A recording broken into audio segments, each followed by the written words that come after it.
Gente, nós estamos perto de concluir a nossa série de mensagens sobre a visão da igreja. E hoje eu quero falar sobre um assunto muito importante. Eu quero falar sobre a força do discipulado. Talvez você diga, não é para mim essa mensagem de hoje. E eu quero dizer para você que disse isso automaticamente é para você, fundamentalmente, essa mensagem de hoje. E a pergunta que eu queria fazer é: como Paulo se tornou o maior expoente do cristianismo? Como é que Paulo se tornou esse grande líder, esse homem que escreveu metade do Novo Testamento, esse homem que plantou igrejas pelo mundo inteiro, esse homem que preparou líderes com tanta sabedoria? Como isso aconteceu? E talvez você diga, Paulo era muito preparado, muito culto. Realmente. Talvez você diga, Paulo era poliglota, conseguia ler materiais em outras línguas. Verdade. Talvez você diga, a retórica de Paulo era incrível, ele tinha uma fala absurda. Pode fazer sentido, mas nada disso fez de Paulo ser quem ele se tornou, e eu vou te provar hoje isso. O que fez Paulo se tornar o maior expoente do cristianismo, um líder incrível, alguém de uma repercussão extraordinária, foi o fato dele ter na vida dele uma pessoa chamada Barnabé, um discipulador, um encorajador. Paulo só chegou aonde chegou por causa desse homem. E aí você fala, mas um homem mudou a vida dele? Eu vou te provar hoje que sim. Ele sozinho não deu em nada, só fez besteira. O Paulo sozinho só arrumava confusão. O Paulo sozinho ficava à beira da morte. E o Paulo sozinho ficou numa cidade morando por anos, já convertido, e nada aconteceu no ministério dele. Pastor, está me assustando. Então, quer a prova? Vamos lá. Abra sua Bíblia em Atos, no capítulo 4, versículo 36. Diz assim: José, um levita de Chipre, a quem os apóstolos deram o nome de Barnabé, que significa encorajador, vendeu um campo que possuía, trouxe o dinheiro e colocou aos pés dos apóstolos. Tinha um homem chamado José, o apelido Barnabé. Por que Barnabé? Porque Bar é filho, Nabé, aquele que vem ao lado para dar ânimo. Essa palavra Nabé é paracleses, e a palavra para Espírito Santo é paracletos, é a mesma raiz. O Espírito Santo é o Espírito Santo Consolador. O Barnabé tinha uma vida que as pessoas viam Barnabé como um consolador, por isso o apelido. Esse aí é o cara que consola, esse aí é o cara que abençoa, esse aí é o cara que ajuda, esse é o cara que motiva os outros.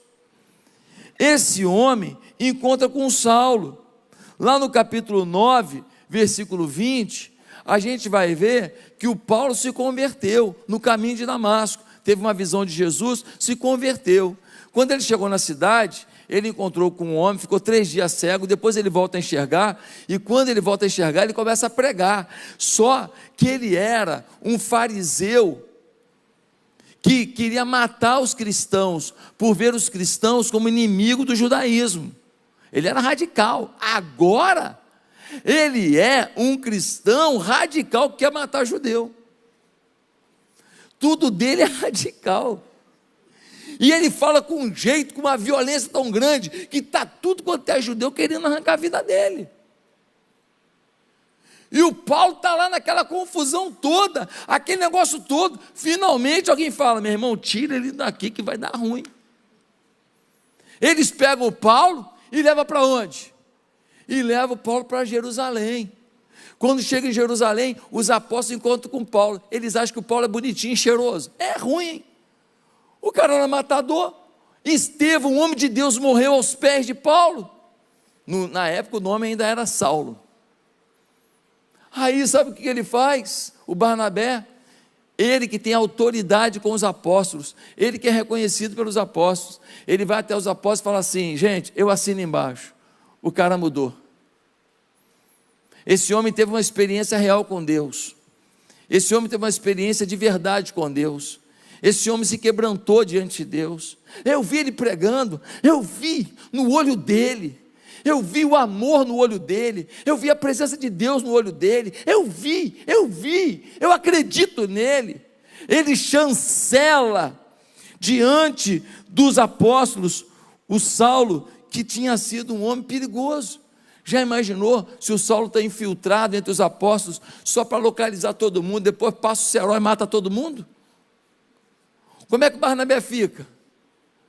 Como é que fica o nome dele? Mas ele pagou a conta, ele vai lá e apresenta, ele banca o nome de Saulo. Só que o Saulo começa a pregar em Jerusalém, deu ruim de novo. Onde ele chega a confusão. Onde ele chega a confusão. Ele prega, mas ele prega com muito ímpeto. E os judeus vão ficando com raiva dele e querem matá-lo. Aí os apóstolos falam: gente, vamos tirar o cara daqui, senão ele vai morrer. Eles pegam o Paulo e mandam o Paulo para onde? Para a terra dele, para Tarso. Eles vão até Cesareia de Filipos. Cesareia de Filipos é um porto marítimo. Lá tem um palácio de Herodes, as ruínas estão lá. Eu estou saindo dia 10 com uma caravana para Israel. Quem quiser ir comigo, tem vaga ainda. Você vai ver lá o palácio de Herodes. Pastor, não dá para pagar. Eu sei, às vezes não dá, mas se planejar, consegue. Muita gente humilde já foi comigo. É planejamento. Procura saber, vai nas meus stories lá, vê qual é o telefone, liga e procura saber. Cesareia de Marítima, ele vai lá, pega um barco e vai para onde? Ele vai para Tarso. Gente, sabe quanto tempo ele fica lá em Tarso esperando o contato dos apóstolos? 5 anos, nem o WhatsApp mandaram. Não mandaram mesmo, te garanto. Nem e-mail, nem WhatsApp, nem nada. Ele está lá sozinho lá em Tarso. Aí, um grupo de pessoas fugiu de Jerusalém por causa da perseguição, mas eles não fugiram por medo, eles fugiram para não morrer. É diferente. Fugir para não morrer e fugir por medo. Eles fugiram para não morrer, mas eles foram pregando. Chegaram em Antioquia e começaram a pregar. Tudo novo convertido, plantaram uma igreja. Você que é novo convertido e fala: não vou liderar célula não, porque eu sou novo convertido. Deixa eu te falar, não dá para liderar célula não, mas dá para plantar igreja. É a questão do seu amor e da sua devoção a Deus. É a questão do tanto que você queira ser instrumento na mão de Deus.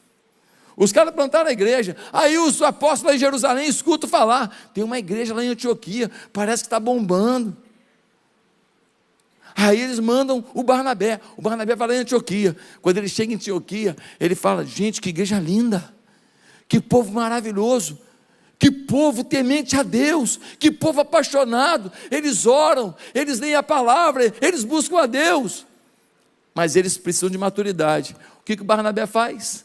Vai lá em Tarso, 5 anos depois, e fala: gente, alguém aqui conhece um homem chamado Saulo? Ele é assim, ele é assado e tal. Olha, eu acho que ele mora no bairro tal. Ele vai no bairro tal. Gente, alguém conhece aqui um homem chamado Saulo? Até que ele acha Saulo. Quando ele chega na casa do Saulo, Saulo olha para ele e fala: Barnabé, você? Ele falou: sou eu. Pensou que eu tinha te esquecido? Pensei. Ele fala: eu vim te buscar. Por quê? Porque eu preciso de você. Eu estou precisando discipular a igreja de Antioquia. Tem um povo lá sedento por Deus, e você é um conhecedor da palavra, um estudioso da palavra, você é um homem temente a Deus, Deus vai te usar grandiosamente. Paulo fala: depois de 5 anos eu estou aqui lerdo aqui, eu não estou produzindo nada, aqui é a cidade, ninguém aconteceu nada, não consegui ganhar ninguém, está todo mundo com raiva de mim aqui também, só não me mataram porque eu sou daqui, nasci aqui. Ele fala: não, vem comigo que você será um instrumento poderoso. Então eu vou. E eles vão para Antioquia, e aí se você ler o texto do capítulo 11, você vai ver que durante 1 ano, Paulo e Barnabé, eles discipularam a igreja na palavra de Deus. Meus amados irmãos, que coisa grande, que coisa tremenda. No capítulo 11 ainda tem uma oferta social para os irmãos carentes da Judéia. Barnabé está ensinando Paulo sobre ação social também. Depois, no capítulo 12, o Barnabé traz João Marcos, primo dele, para vir participar ali também do trabalho em Antioquia. Mais um discípulo, trouxe mais uma pessoa para conhecer mais das coisas de Deus. Aí, no capítulo 13, nós vemos que Paulo e Barnabé são separados para a obra missionária. E quem é o líder da equipe? Barnabé. Barnabé é o discipulador. Barnabé é o orientador. E eles saem enviados pela igreja de Antioquia, pregando o evangelho e plantando igrejas. Só que acontece uma coisa interessante. A partir de Antioquia da Pisídia, no capítulo 13, versículo 42, a gente percebe que Barnabé de líder passa a ser liderado.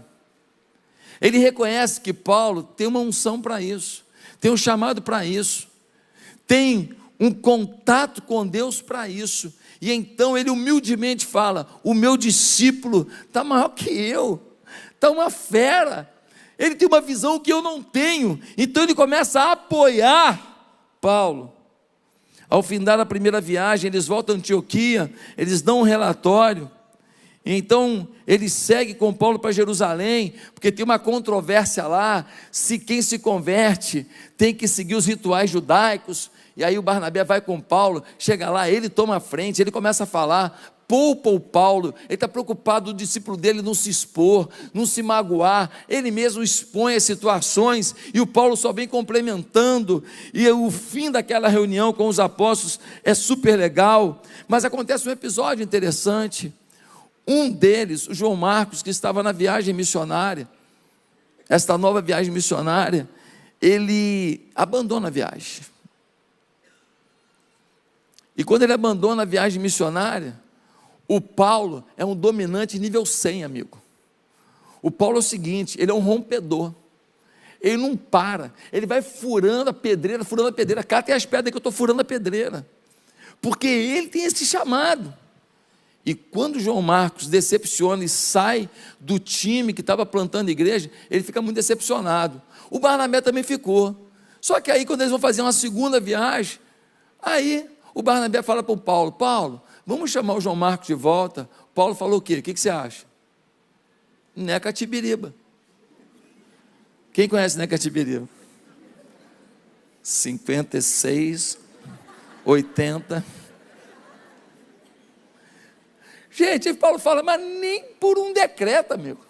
O cara vacilão, mimizento, no meio da batalha, a gente enfrentando as hostes de Satanás, plantando igreja, o miserável vai embora, deixa a gente na mão, agora eu vou chamar de volta. Aí o Barnabé fala: mas Paulo, a gente precisa reconciliar ele com a gente, ele merece a segunda chance, ele se arrependeu. Paulo falou: querido, eu não vou com ele, eu vou com gente que está afim de pagar o preço, não com gente que dá para trás.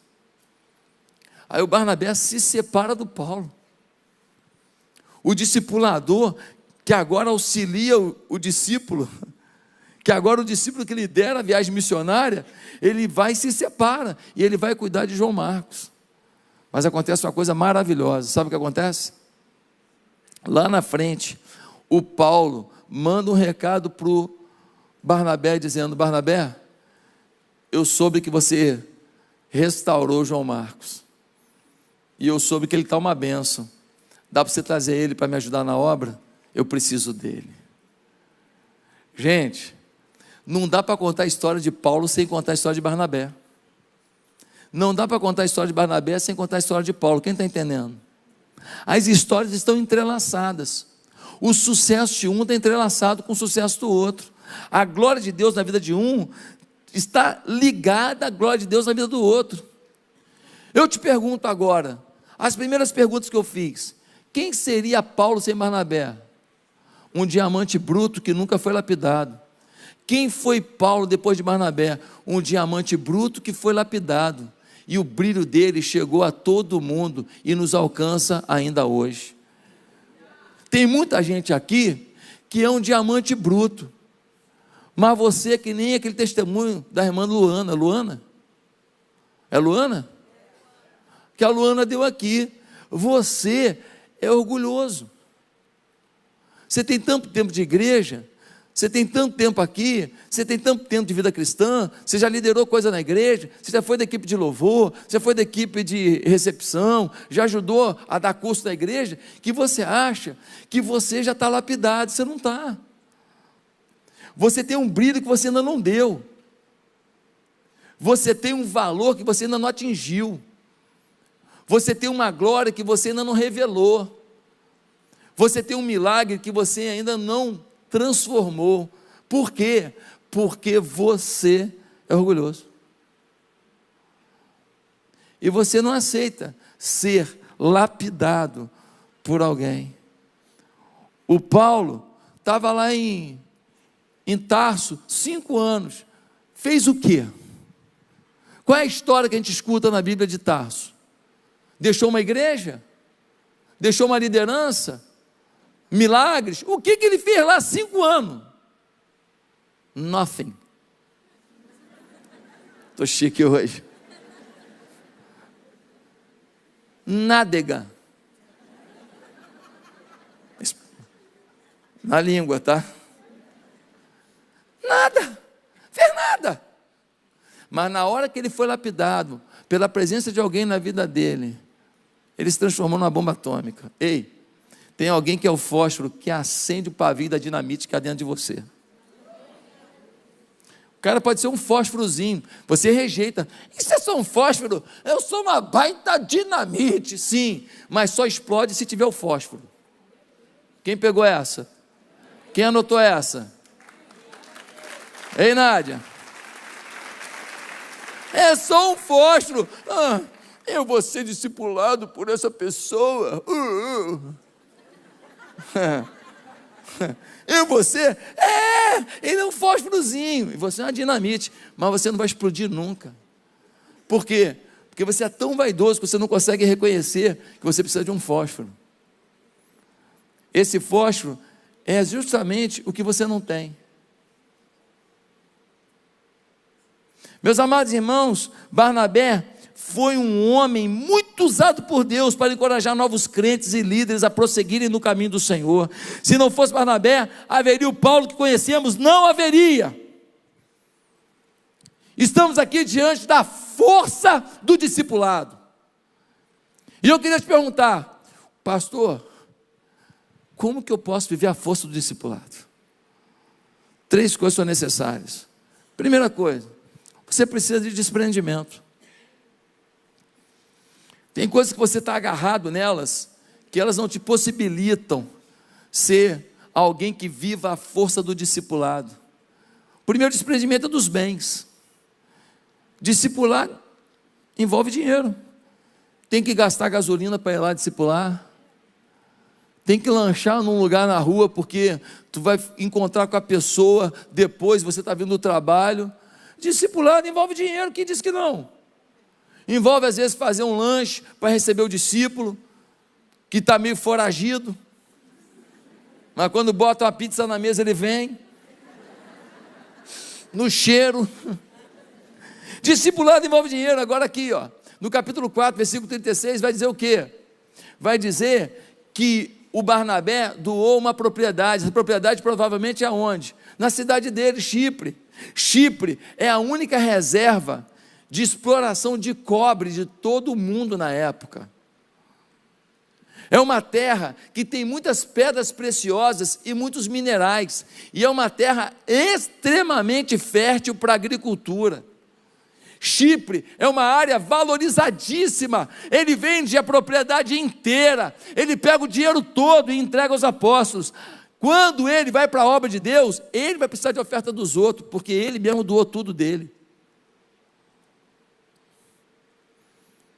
Pessoas muito agarradas ao dinheiro não têm tempo para cuidar de pessoas. Pessoas muito agarradas ao dinheiro sempre vão priorizar coisas e networking e negócios, ao invés de priorizar pessoas. Queridos, esse homem doou, porque para ele o que importa é a gente. Ele também é desprendido na sua vaidade. Barnabé era respeitado, mas ele foi lá e colocou a cabeça dele a prêmio, apresentando Paulo, quando Paulo era um ex-sanguinário. Quando ele chega lá em Antioquia, ele vê o povo todo apaixonado e fala: eu preciso de alguém bom para discipular aqui, alguém que conheça muito de Bíblia. Ele vai atrás do Paulo e fala: eu preciso de você. Humildade. Não vou trazer o Paulo não, o cara é bom demais, vou ficar eu aqui porque eu apareço sozinho. Não, ele trouxe alguém que era melhor que ele. E o momento mais forte da humildade dele é quando ele, no capítulo 13, você claramente vê que ele passa o controle da viagem missionária para Paulo e fala: a partir de agora eu te ajudo, quem dá as cartas é você. O meu sonho, qual é? É que em pouco tempo, algumas igrejas campus serão tão grandes quanto a sede. E os pastores que aqui estão farão coisas tão extraordinárias que eu vou poder passar esse legado em paz, porque eu não quero ver ruir aquilo que eu dei a vida. O meu sonho é quando eu passar esse bastão aqui, as coisas serem 1000 vezes melhores do que são hoje. Nós já seremos mais de 100 igrejas, nós já teremos muitos trabalhos missionários, muitos projetos sociais, e a equipe que vai assumir isso vai levar para uma outra dimensão, e eu só aqui, aleluia, eu só no doce de leite com queijo, aleluia, vibrando, porque o segredo do discipulado é você não disputar com o discípulo, é você vibrar com o sucesso do discípulo. Meus amados irmãos, pelo amor de Deus, ele vibra. E ele também, ele era desprendido, sabe de quê? Dos seus interesses pessoais. Gente, vamos combinar. Ele estava andando com Paulo. Paulo era um fenômeno. Paulo era um fenômeno. Na hora que Paulo discute com João Marcos, com quem que ele fica? Com Zé Ninguém. O famoso Zé Ruela. Ele abre mão de andar com um campeão, ele abre mão de andar com um vencedor, ele abre mão de andar com um camarada que agrega na vida dele muito, para cuidar de um cara enfermo, que abandonou uma viagem missionária, que se abateu, que deixou o mimimi lhe tomar, que deixou suas frustrações lhe tomarem, um homem vacilante, um crente vacilão.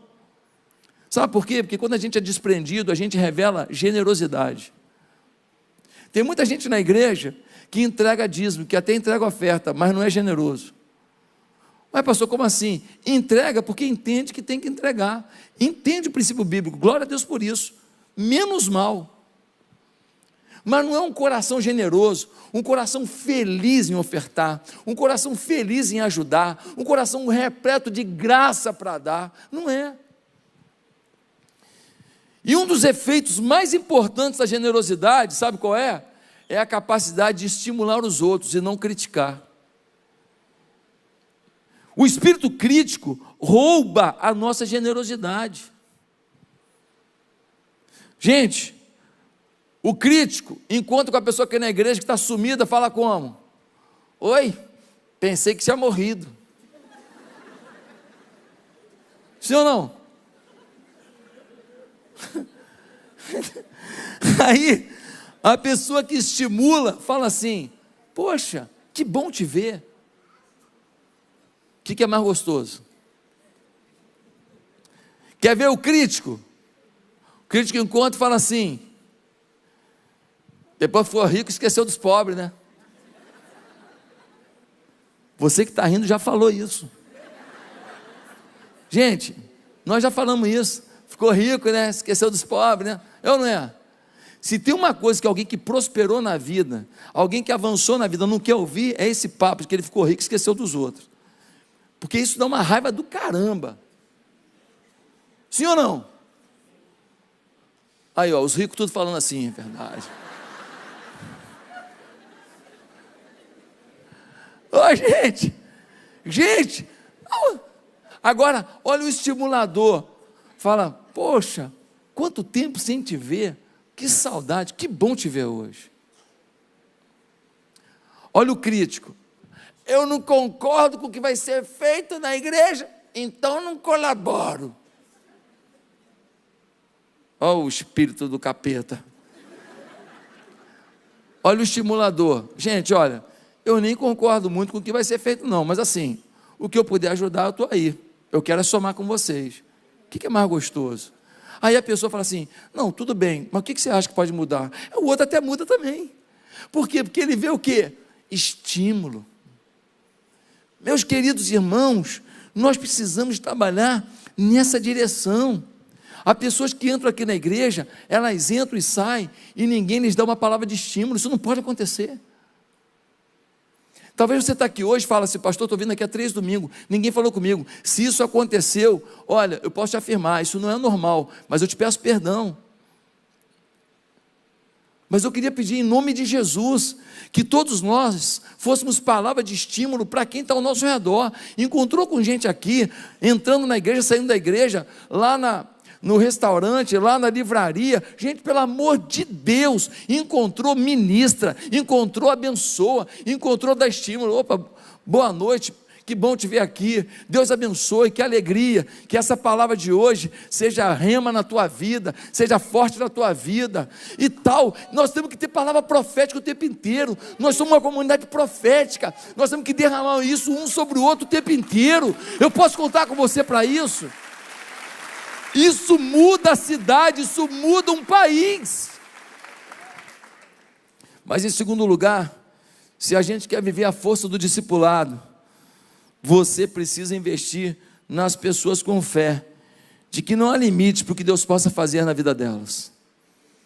Você precisa investir nas pessoas com fé, de que não há limite para o que Deus possa fazer na vida delas. Gente, Barnabé acreditou no Paulo, ninguém acreditava no Paulo. Capítulo 9, está todo mundo correndo dele. Os apóstolos estão fugindo dele. Os apóstolos, para ficar livre dele, mandaram ele para Tarso. Ninguém quer andar com ele, porque ele é um cara problema, ele é problemático, ele é turrão, ele arruma confusão. Depois de João Marcos, ele abandona uma viagem missionária, ninguém quer falar com ele. Ah, isso é um Zé Ruela, isso é um vacilão, isso aí é um fracote, isso é um Bobalovski, no russo. Aí, ele anda com aqueles que ninguém acreditava, ele vai cuidar de João Marcos. Barnabé acreditou num homem que decepcionou todo mundo. Nós não podemos ser um exército que deixa os soldados feridos no campo de batalha. Alguns são mimizentos, vacilões, às vezes falam demais, às vezes são maldosos nas suas falas, críticos, invejosos às vezes, criticam você pelo que você tem, só porque ele não tem, ou então critica você porque você tem, mesmo ele tendo.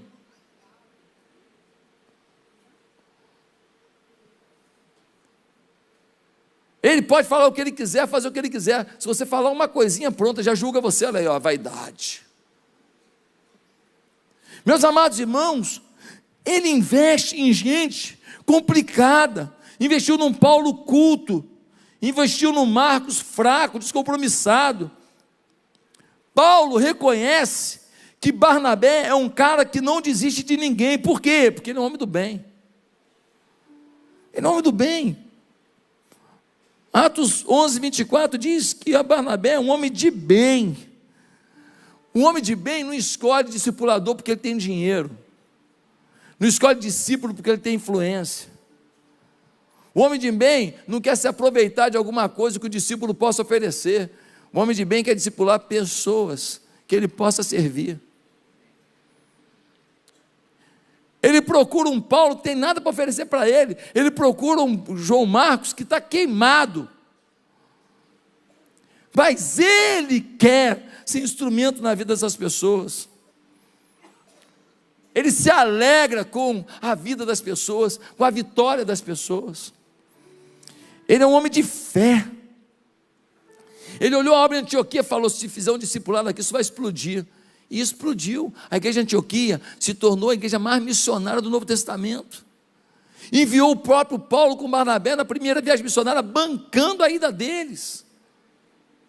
Que coisa extraordinária, como esse homem é cheio do Espírito Santo, e o Espírito Santo é que nos faz perceber a fragilidade que é em nós, o pecado que ainda está em nós, as mudanças que precisamos fazer, as lutas que ainda temos que travar, as pessoas das quais vamos ter que nos afastar, pelo menos até sermos mais fortes, para voltar e vencer a batalha da influência. Mas em terceiro e último lugar, se você quer viver a força do discipulado, você precisa crer que podemos ir além de nosso potencial quando investimos em alguém. Ele investiu porque ele acreditou que pessoas que ninguém dava nada por elas podiam ir muito longe, mas ele investiu porque ele acreditou que ele também, através de pessoas que ninguém não dava nada por elas, ele podia ir mais longe. Quando eu preparo um discípulo, ele vai para uma igreja, e lá ele é um expoente, ele muda uma cidade, eu estou lá. Quando você discipula uma pessoa na célula, e essa pessoa daqui a pouco vira um líder de célula, e o casamento estava destroçado, e agora o casamento está restaurado, você está lá. Quando você discipula bem uma pessoa, e essa pessoa está discipulando 3 pessoas, com muito amor, com muito carinho, com muita dedicação, você está lá. O galardão da vida dessa pessoa tem um percentual, de alguma maneira cai alguma coisa na tua conta, porque Deus sabe que aquela pessoa só está brilhando para Jesus, porque você brilhou na vida dela. O que diz a Bíblia? Que não é em vão nada que a gente faz para o Senhor. Sabe o que a Bíblia está dizendo? Que Deus contabiliza cada detalhe da tua atitude. Por isso que a Bíblia diz que quando você dá um copo d'água para alguém que está com sede, Deus está vendo e Deus está contabilizando. Um copo d'água, algo tão banal, algo tão simples, um copo d'água, mas Deus fala: um copo d'água. Imagina quando você dá um abraço, imagina quando você dá um conselho, imagina quando você abraça uma família, imagina quando você leva alguém a conhecer Jesus como Senhor e Salvador.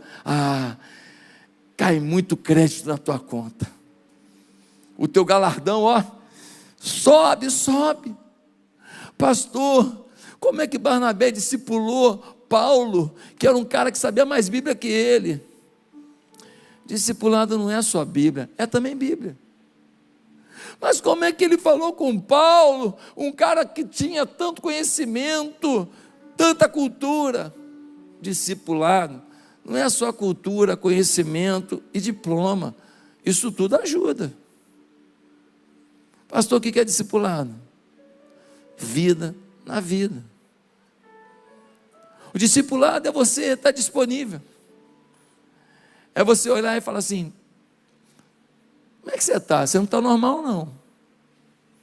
Hoje foi um dia difícil. O que houve? Posso orar por você? Discipulado é você virar e falar assim: e aí? Leu a Bíblia hoje? Foi uma correria. Vou te ligar daqui a pouco para saber se você leu. Porque um discípulo que eu amo não vai ficar sem a palavra nem um dia. Discipulado é perguntar: vem cá, e aí tua esposa, ela está feliz? Não, a gente está muito zangado um com o outro, ela está me cobrando muito, estou pensando até meter o pé. Vai meter o pé? E o diabo vai meter o que na tua vida? Quando você meter o pé, ô idiota? Tu não está vendo que é o diabo, não? Por que ela está nervosa? Ela está nervosa por causa do nosso filho. Então ajuda a cuidar do filho. Porque se é o que está preocupando ela, e você está tentando ajudar nisso, ela vai ser grata a você, e vai falar: que bom poder contar com você. O discipulador não precisa ser um sábio, não. Só precisa ser crente. Porque Deus ainda fala com crente. Deus ainda fala com crente. Eu não ouvi direito. Deus ainda fala com crente. Ele fala. Ele fala. Meus amados irmãos, só consegue investir em pessoas aqueles que se alegram com o progresso delas e não se sentem ameaçados. Com certeza Barnabé se orgulhava de ver quantas igrejas Paulo plantou. Com certeza Barnabé se alegrava de ver que Marcos, o mimizento, se tornou um escritor da Bíblia. O Evangelho de Marcos foi ele que escreveu. Gente, de mimizento a escritor da Sagrada Escritura, iluminado pelo Espírito Santo de Deus. Olha o poder, olha a força do discipulado. Eu queria te falar uma coisa. Se você não procurar um Barnabé ou uma Barnabela, você realmente jogou fora a oportunidade de ser melhor. Pastor, eu não gosto de falar da minha vida para ninguém. Pastor, eu sou muito na minha. Eu sou fechado. Por isso que eu não gosto do discipulado. E se eu te disser que quem quer que você seja discipulado é Deus, vai prevalecer a tua vontade ou a vontade dele? Você tem que fazer uma escolha. Você não gosta, mas Deus gosta. Você não gosta, mas você precisa.